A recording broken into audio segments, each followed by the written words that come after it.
tai idėja visą laiką, kadangi įstaiga šalia, atvažiuoju į darbą, galų galia kartais ir pėsčiomis ateini, tai ir matai tą brūzgyną, kai pakeli į viršų akis, tai be galo gražus vaizdas. Pušynas, senas pušynas, aš čia ir vaikystėje lakščiau ir tų brūzgynų nebuvo. Ir dabar, kai tu matai kiekvieną dieną žmonės einančius į ligoninę, į darbą, šiaip pasivaikščiančius ir kada reikia jiems brautis per tos brūzgynus ir šiukšles, nemiela.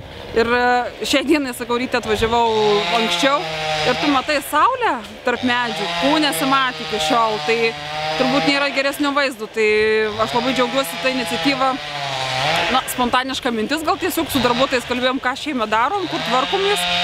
Ir pakvietėm tiesiog žmonės, tai tiek Tvarkau Jurbarko kraštą, tiek Lions klubų dalis narių prisijungė, tiek darbuotojai su šeimos nariais, ligoninės atstovų yra, aplink gyvenančių žmonės, tai visų tikrai nesuskaičiuosiu, neidentifikuosiu, kas kam priklauso ir kur gyvena, bet labai džiaugiuosi tikrai tą masę žmonių matydama. Gaila, kad gal nepavyko komunalininkui visko išpjauti. Gerai, kad turim žmonės, kurie turi dar krūmapjūves, juokiamės daugiabutį gyvenant krūmapjūves, tikrai turbūt neturi žmonės, tai ir mieste gyvenantiems sunkiau su tokia įranga, o be jos čia neįmanoma. Tai dar renkam šakas, savivaldybė šiek tiek jau aprinko, mes dar švarinam ir tęsim. Tikimės, bent jau aš jau labai tikiuosi, kad iki galo šiandien pavyks. Jei ne, tai tada reikės dar sykį padirbėti.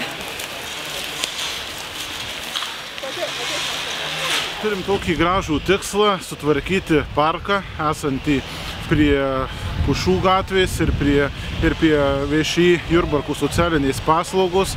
Pro jį eina daug žmonių. Parkas yra gražus, tik tai tiek, kad buvo šiek tiek apleistas, priaugę visokiausių krūmų. Jau vietiniai arba nevietiniai buvo pradėję ir šiukšles vietomis versti, tai tiesiog su savivaldybės administracijos talka, tai buvo ketvirtadienio vakaras, o šiandien kartu su VŠI Jurbarko socialinės paslaugos bei neformalia bendruomenė Tvarkau Jurbarko kraštą bandom darbus tęsti ir labai norim, kad šis parkas būtų sutvarkytas ir jame būtų galima ir laiką leisti, ir smagiai pasivaikščioti, ir kitas dalykas, tvarkingas parkas prisidės ir prie saugumo, nes kur krūmai, ten ir bėdos prasideda.